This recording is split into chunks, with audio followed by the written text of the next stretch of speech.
Don't let your dreams be dreams. Yesterday said tomorrow. So just do it. Make your dreams come true.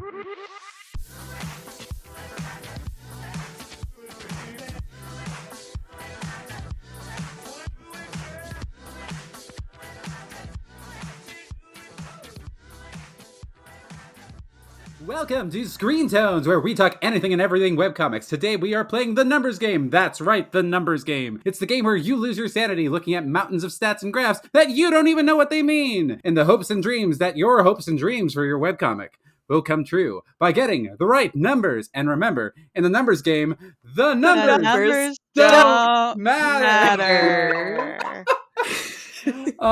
Let's meet our contestants. I cannot keep that voice up the entire episode. Hi, everyone. I am Rennie. I use she, they pronouns, and I make the webcomic Kate Blass. My name is Delphina. I use she, her pronouns, and I make the comic Somnambulist. I'm Verathane. I use she, they pronouns, and I make the webcomics Chiralt and Witchwood. So, in all seriousness, though, today's topic is about how stats, analytics, and other metrics can affect sort of your creative process, how you approach your comic making, and how it can affect your psyche, because it can get to be a lot. But before we really get started, I wanted to give a quick rundown on the types of different kinds of numbers and stats that you might run into while you're making webcomics. So the first one that I'm going to cover is follower counts, which is pretty straightforward on some platforms like Webtoon, Tapas, and Comic Fury, or on basically every social media that exists. People who like your content can click a button to be notified when you post new content, and this adds to a number that will often be displayed alongside your comic or your personal profile. And then there are views, traffic, and click-throughs and things like that. And these basically just tell you how many people have viewed your content on any links that you've put out into the void. Some platforms will tell you where the click came from, which can be kind of useful in certain instances. And this information is sometimes publicly available on platforms like Webtoons, Tapas, and a bunch of other places. But on individual sites, it's typically found in third-party analytics, sort of on the back end. Then we've also got comments. And so what we're talking about there is like how many people are writing out their thoughts in the spaces that you're providing for them. If you're on a platform like Webtoon or Tapas, they're going to have comment built in. If you have your own website, you might have a third-party thing like Discus or Intense Debate that goes at the bottom of your individual comic updates. And you also might get responses on social media or forums or maybe a Discord server that you set up. Another type of number that is pretty common to see is ratings or vote counts. Some sites will allow readers to rate the content that they've read with a score, often out of 5 or 10, and then the average score of all the ratings that a title has received will be displayed alongside the title. So the idea being that prospective readers can see that, and it'll help them in some way decide whether they want to read it too. Whether it actually works like this or not is a whole conversation. But there's also websites like Top Webcomics, which allows people to vote every day for their favorite comics, and it'll display the top 100 on its homepage. These systems are all pretty susceptible to being gamed because they're basically popularity contests. But because these are another form of number, it's kind of hard to avoid them in some places. Yeah. And then next we have likes and shares. These are pretty self-explanatory. This is data that shows how many people clicked a button on your webcomics site and shared your content or liked what you posted. This could be a like, an upvote, a retweet, or whatever kind of metric or measurement that any particular platform uses for this. Some comment sections like Discuss use reactions, which can sort of function similarly. And then the coolest number is revenue, because that's money. And I like money. Cha-ching. Cha-ching. Or like even like number of backers or pledgers if you're thinking about Patreon or Kickstarter or other crowdfunding things. It's money that you make from ad revenue, sales, Patreon, subscribers, tipping in Tapas. You typically have to set up a shop or a campaign somewhere or seek out a publisher. We're going to have a whole other episode on all the ways you can do that. And, money is good because it can be exchanged for goods and services, both of which I enjoy a lot. Yeah, so that's sort of the framework that we're working with here. when we're talking about all these sorts of stats and fun things. So I guess starting with you, Delphi, sort of walk me through sort of how numbers and stats and any of these sort of things have played a role in your webcomics journey and sort of how that sort of adapted over the course of time. Well, I'm a little old, so my first metric number was the website counter that you put, the little Those are odometer thing. great. Hell Those yeah. are those are so good. One of the things I really liked about that was like it always goes forward. You don't lose views on that. So Right? that was kind of uplifting. It's like, oh, another person has come by today, and now I'm up to blah blah blah, and it's always cumulative. So that's nice. I think numbers and statistics have always fascinated me. I don't know that I really attach a lot of emotions to them most of the time. I just like looking at things and saying, oh, that's nice, and trying to figure out what might have happened to make that number happen. I started making web comics in 2010. So when I launched, I really wanted a lot of comments and a lot of money. Those were the two like numbers that I really got stuck in my head as like, oh, yes, this will mean I am the successful person. And it was kind of ridiculous because at that point I was like 10 pages in and trying to ask people, so who's your favorite character? What do you want? And what do you want to talk about my comic? Where do you think the plot's going? Do you want to buy the original art for this? It's just like I got a very quick reality check that maybe I was moving too fast and needed to focus my attentions on Mm. actually making the dang comic and like getting people familiar with the story before they cared enough to comment or give me money. I don't know that I have like a huge audience for Somnambulous. I'm somewhere in the middle, but I've funded all my book Kickstarter so far. I get very lovely comments quite a bit. So I'm very happy with where that landed. The exception is that when I'm running a Kickstarter, it like does something to my mind. There are a couple weeks where I'm very emotional about the numbers and how many people are backing me. But the good news about temporary campaigns is that that's a temporary problem, and once it funds, I get over it. I think right now where I am, I'm really kind of looking at doing better with my Patreon engagement and following. Still trying to crack that nut, balance what I want to do on Patreon versus, what people want to pay me to do, because that's a whole thing. But yeah, for the most part, I'm just looking at ways to build on what I've already built, what change about how I'm presenting things, and just experimenting and seeing what happens. Yeah, that's like half the journey is just figuring out, okay, well this worked this time, this didn't work this time. So, okay, what are we going to try next time?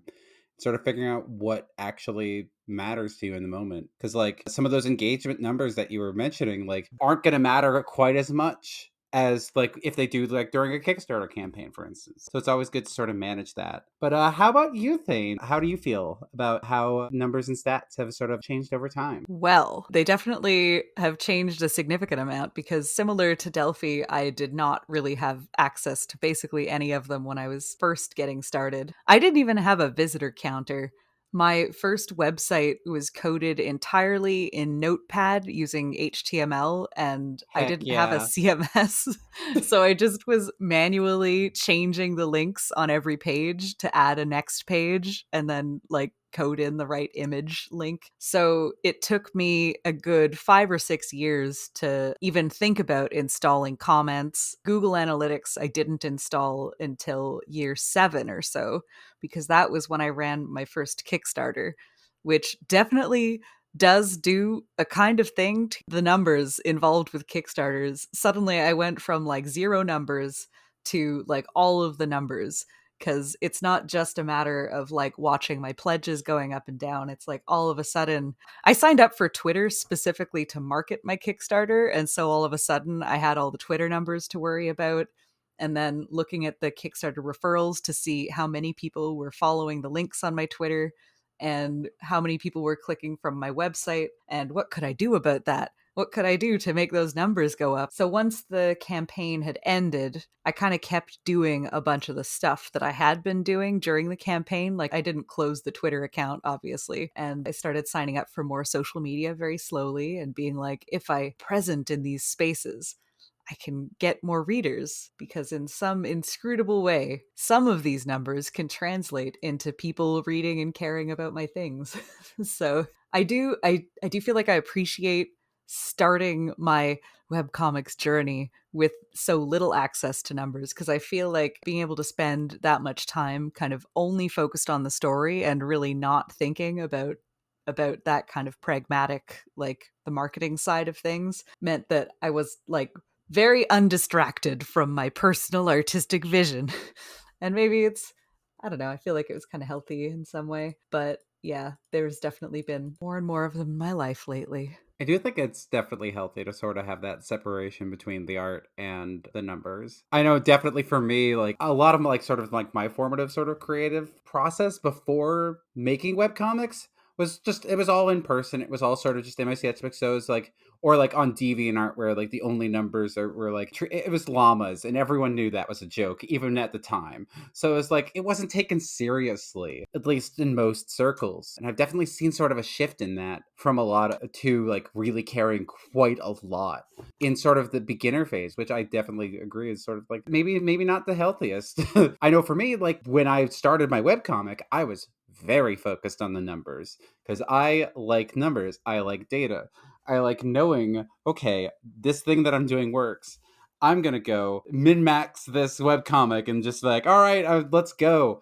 And that's like, as a starter comic, that was not really helpful because like I was trying to do all this stuff with what 10 pages up on the website at the time. So I had sort of that dose of reality very quickly of like, if you spend this much time worrying about X, Y, or Z when you're sort of a newer creator, like that's a recipe to burnout. I'm sort of very detached from the numbers, and sort of how I've grown to sort of look at them is I look at them maybe a couple times a year, probably more when I'm like doing little campaigns or like burst weeks. But I try and just like focus on just like, okay, let's just get pages out. And sort of, I think that's sort of the biggest change for me over my webcomics journey for this sort of thing is just sort of having a more detached attitude from the number. That phrasing of min maxing your comic is so good. It's so nerdy too. It's like you're like I'm playing my webcomic like it's a D&D character. Like, okay, let's get this stat all the way up and like, oh, forget about this, so this platform. We're just going to go all in on this. And it's like it's. What level is your webcomic now? God, probably like maybe level 3.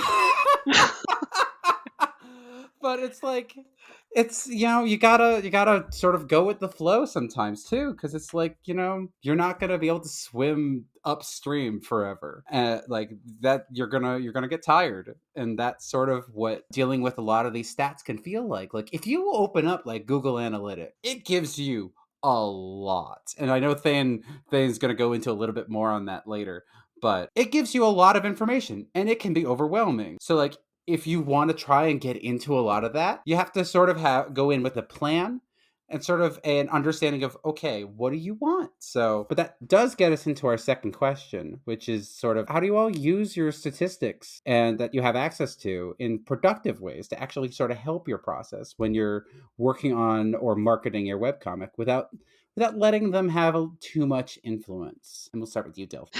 Okay, well, I think I'm the same as you. I don't really look at my numbers too often, maybe a couple times a year.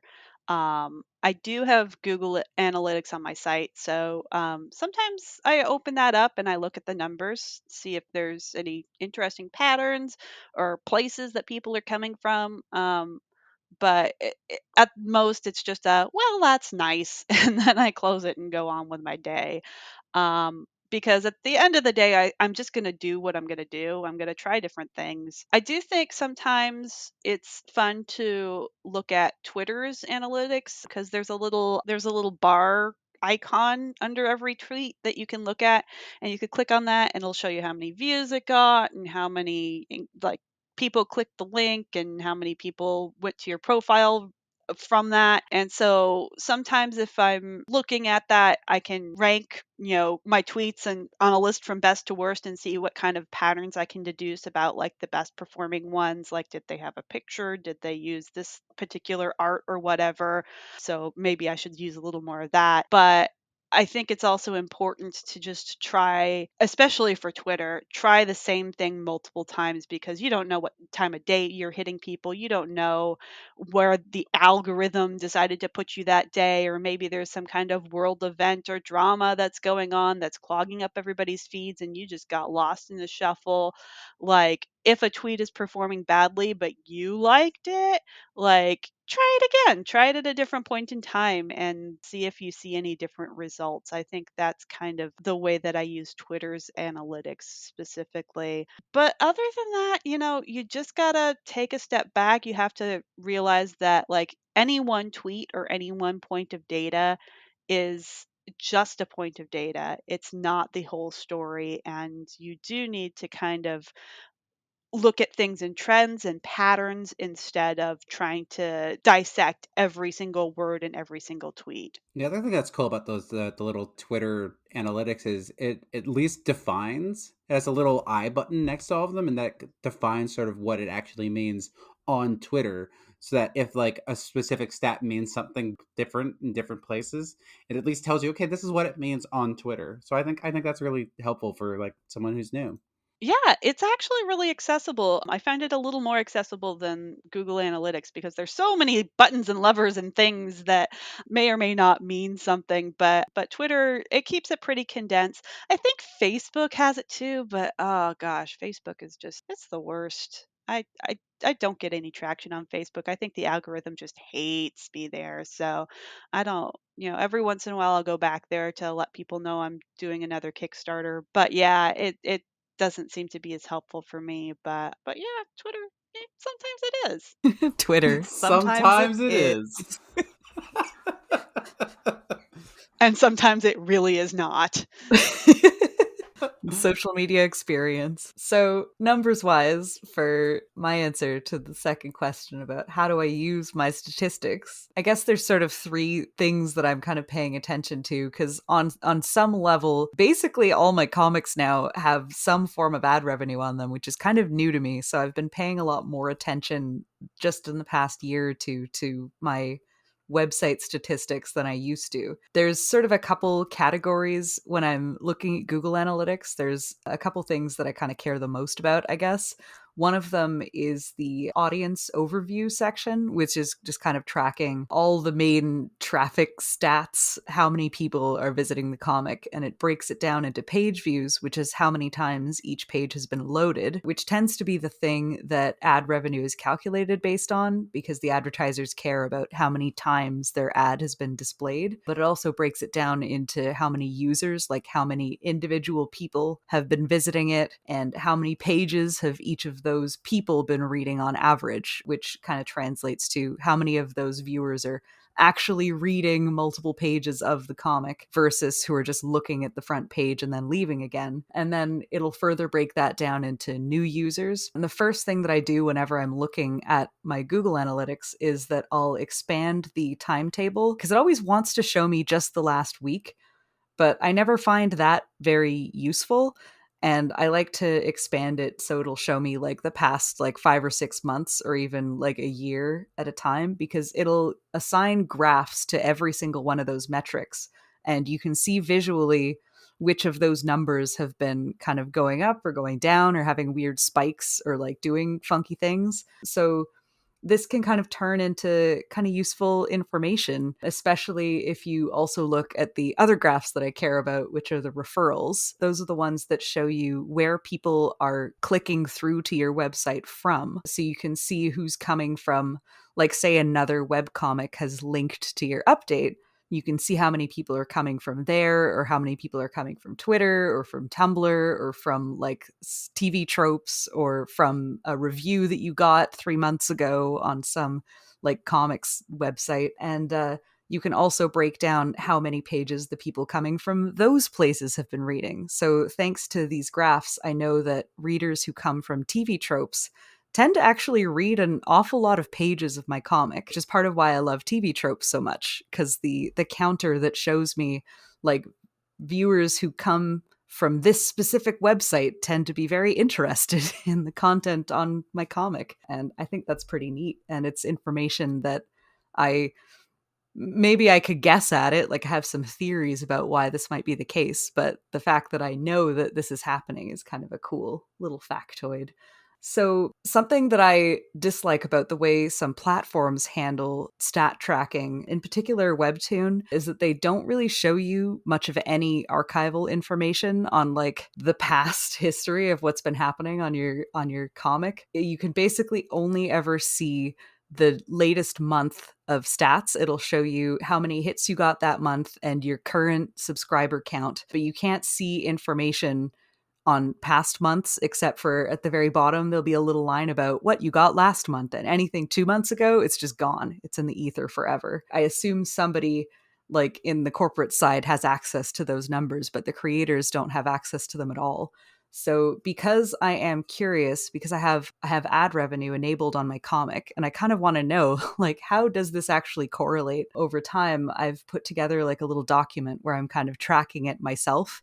Like every month I'll check in and I'll write down, okay, here's how many hits I got this month. And here's how many subscribers I have at the time. Here's how much ad revenue I got during that month. So I can kind of look at it and be like, okay, here's what this many views translates into in terms of revenue, which is kind of useful in that regard. Unfortunately, on the Webtoon side, it doesn't really translate into much marketing wise. Like there's not much I can personally do to change those things because most of the big jumps in hits have been dependent on being featured on their website, and creators don't really have any control over that. Whereas on my own website, if I'm looking at Google Analytics and I see a lot of people are coming from some site or another, I can potentially like actually do something about that. Like if I'm getting a lot of views on Twitter, I can try to focus on there as a kind of marketing spot. A lot of this, we went into more detail about it in the actual marketing episode, but this is kind of the useful things that statistics can do for you. Yeah, it's definitely helpful to just know, like, okay, like, am I putting the amount of time I have for this sort of thing into the right places? Because, like, at least Google Analytics, like, if, say, I'm doing, like, a Kickstarter and, like, I say, okay, on this particular day, this link on TV Tropes or on this link on Twitter or whatever happened to do really well. But, boy, this Pinterest link went nowhere. Maybe I shouldn't spend time there. Yeah. Like you can sort of like start piecing together, okay, where like because most webcomic creators don't actually have a whole lot of time outside of creating to be able to devote to this sort of thing. So it's really good to sort of figure out, okay, how can I be efficient and not sort of burn myself out being on every single platform. You hear that all the time where people go like, ugh, another site that I have to sign up for. Are you kidding me? And it's like, because that burnout is real, where it's like, you just gotta know where you can sort of focus your energy to get that. I know for me, like I definitely also do like the one stat that I really am laser focused on is sort of the referrals, where people are coming from, because that feeds into that, like so that I can sort of go, okay, I can focus my time here and I don't have to worry about these other things as much. You did mention something very interesting that I think is very good to notice, because if you look at sort of basically any webcomics graphs, it's going to be a weird spikes. And those spikes are always going to be on update days, no matter what. And like some webcomics might be a little bit more level than others, but our graphs are always going to be a little bit funky just by the nature of webcomics just being updated 2 or 3 times a week rather than having it be more a steady flow. Now, some of that can sort of even out over time, or sometimes during hiatuses, that line kind of evens out as people sort of go through binges and sort of go through more static phases. But that's definitely something to keep in mind when you're looking at your stat page. I call the little spikes that happen on my Tuesday and Thursday updates, I call them my fangs. Your fangs. Yes. Your comic There's my fangs. fangs for the week. Yeah. Because there's just like two little pointy things on my update days. I did used Yeah. to have a very reliable little mountain range of 3 peaks when I was updating 3 times a week, and then I dropped to twice a week. And for a little while, the fangs were very uneven because there would be like the day after my Thursday update, like on Fridays, I would still get a bunch of like views. And so it was kind of like a weird little hump.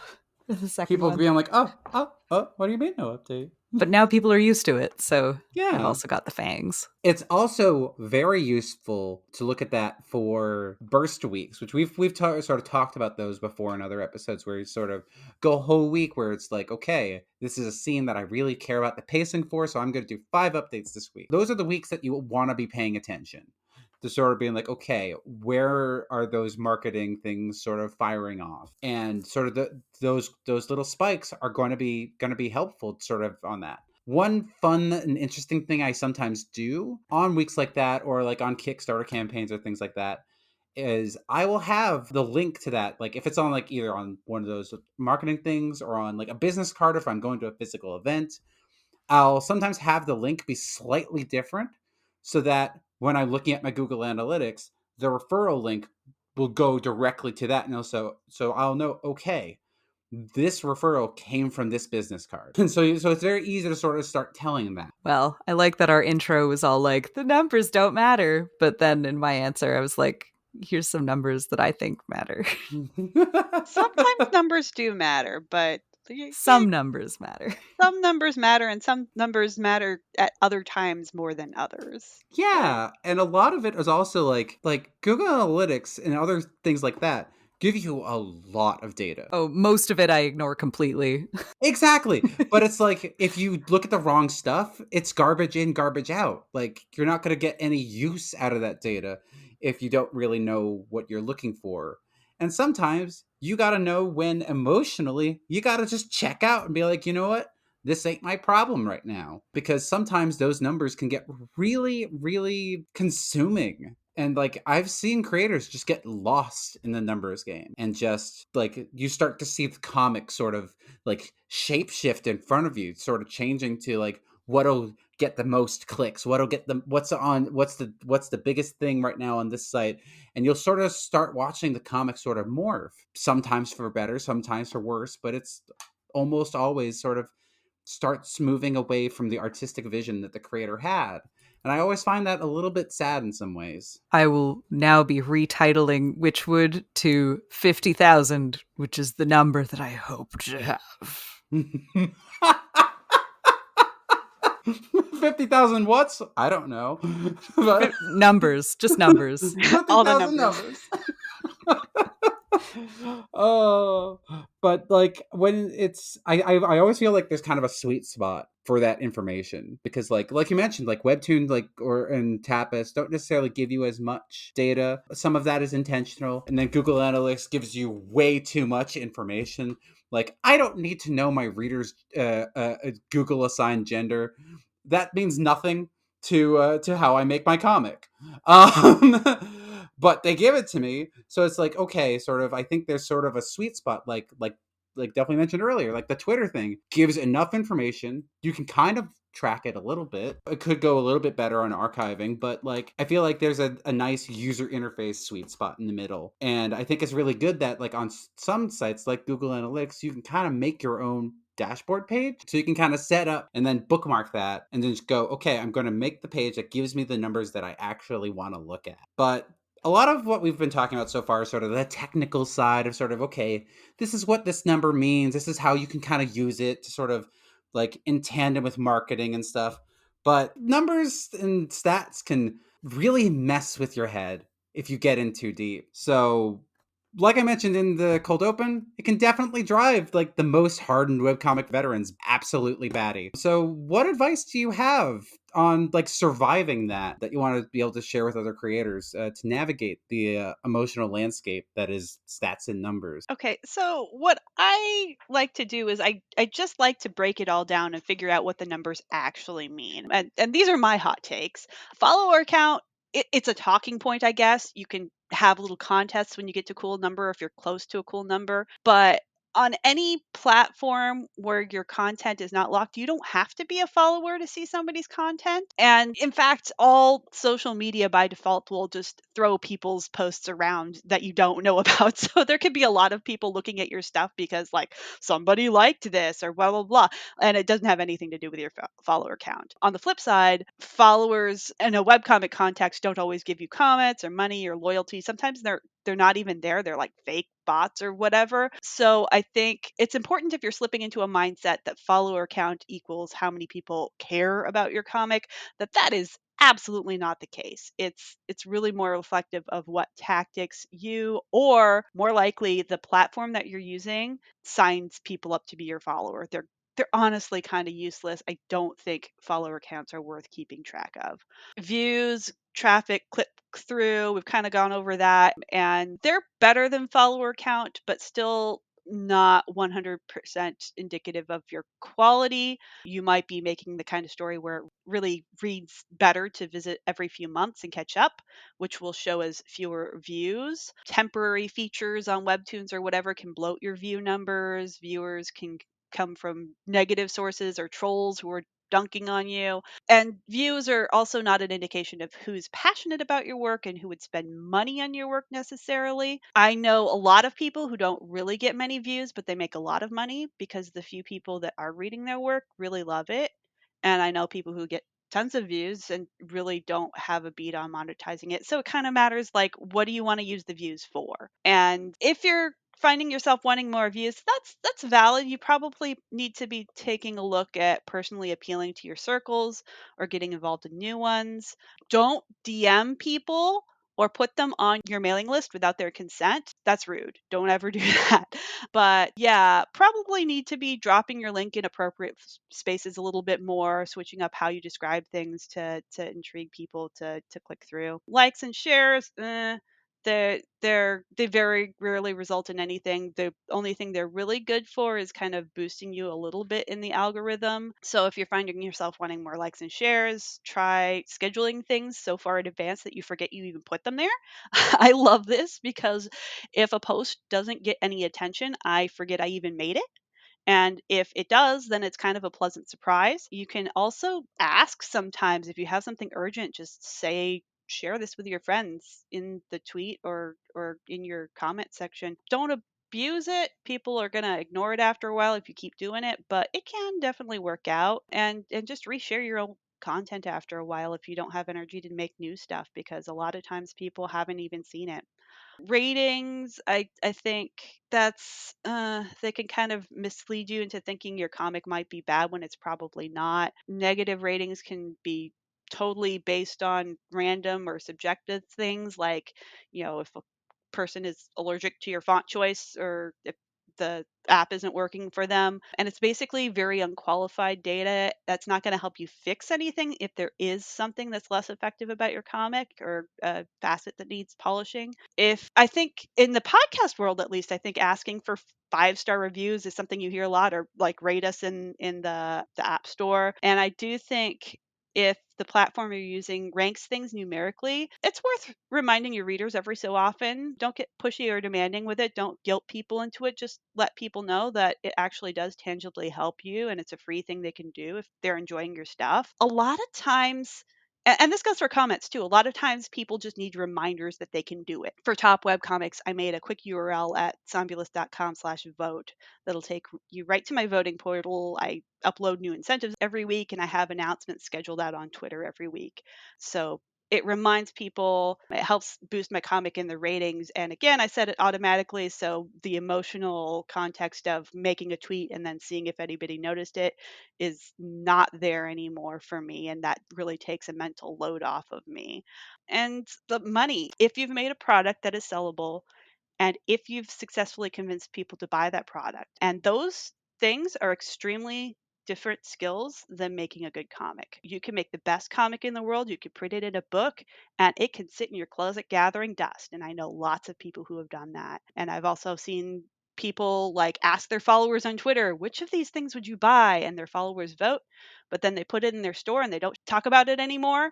And those people have no money to buy it, and it doesn't happen. So that you really do have to experiment sometimes to find products that are sellable, and how to present them, how to take compelling pictures, and really make a regular habit of mentioning that you have stuff for sale. It also helps if you have new products, because repeat customers are very much a thing. So look for ways to encourage repetition from the same people as well as reaching new ones. And yeah, just don't be shy. just get yourself out there. Let people know that you exist, because a lot of times when numbers are stagnant or something, we're just not we're being a little too shy and we're not talking about our stuff enough. And you're making an excellent comic and you're working very hard on it. And there are people who want to support you with all of those numbers, and you just need to keep trying. My strategy for keeping myself sane, one thing, I do try to limit how often I check on my stats, because it can be very easy to like get into a reflex of just checking them automatically for no reason, and that's a good way to think about it all the time. So I try to only check in kind of once every month or so to like see how things are doing. There was a period about a year and a half ago when I noticed that my webtoon stat, like the sub count, was going down, and I could not get that out of my brain. And I started checking like every day, only to see that it had gone down again. And then the next day I would check it again, and I was like, I know it's going down. Like, I know it. I don't need to check. I could do nothing with this information.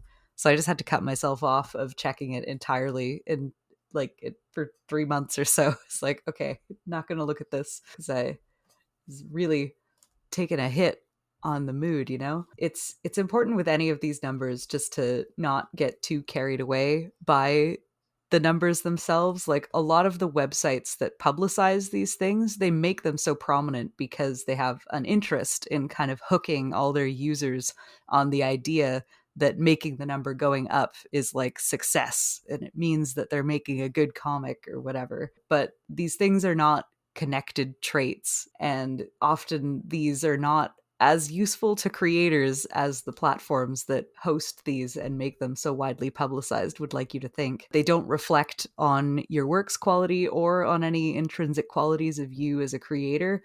And I know some people who have straight up used browser mods to hide numbers from themselves, like to view Twitter, but with all follower counts and like tweet like counts just gone. And if that sounds like an experience that is blissful to you, like, I honestly just like look into that and maybe install that on your own browser, because you probably don't need to see it, honestly. Yeah, I know a bunch of people who just don't look at their stats. They intentionally go, I don't want to know.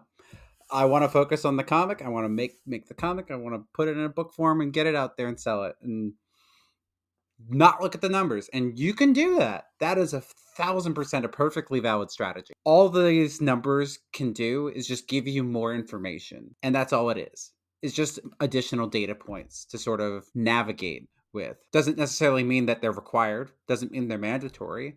And to reiterate what Delphi and Thane just said is, the numbers and stats absolutely do not equal your worth as a creator. Never, never, never equate that, because like that's going to lead to burnout. That's going to lead to sort of mental spirals, and that's going to sometimes change your work from the artistic vision. And then you'll reach the end and go, wow, this deviated from what I wanted because I wanted more clicks on this day. In the end, it's just stick with your guts on what your work is and on what you want from your work.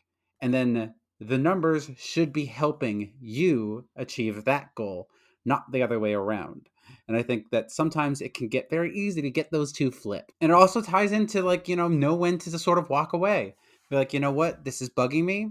I know, especially after like Kickstarter campaign failures, you'll see people dive into the numbers and go, oh, dissecting everything and sort of start equating it to sort of things that they could have done better or faults with themselves. But it's really not. It's in all of these numbers, no matter if they're comments or views or clicks, there is some factor of luck involved. And you can't control luck. So it's, and I said this on a couple different episodes before, so this is basically just a mantra at this point, is like, just worry about the things that you have control over. And the things that you don't have control over, try not to fret so hard about. And that's all you can do as a creator, is just keep on keeping on. It's luck, and it's also capitalism. It's capitalism. Oh no.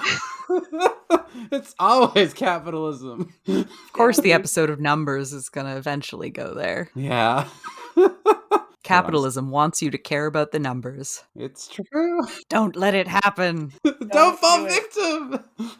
And on that bombshell, I think this is a wrap. Thank you all so much for listening. I have been your host, Rennie. You can find my work at kateblast.com. I have been Delphina, and you can find my comic Sombulus at sombulus.com. And I'm Verathane, and you can find my comics at chiralt.sevensmith.net or at witchwoodcomic.com. And we'll see you later. I'm gonna go Ah, raid the slappers. couch for some more money. I want to see if there's any money in the couch. How many numbers are in the couch? How many numbers are in the couch? Thanks for listening to Screen Tones. Subscribe to us on Spotify or wherever you get your podcasts to be notified of new episodes. And be sure to follow us on Twitter at ScreenTonesCast.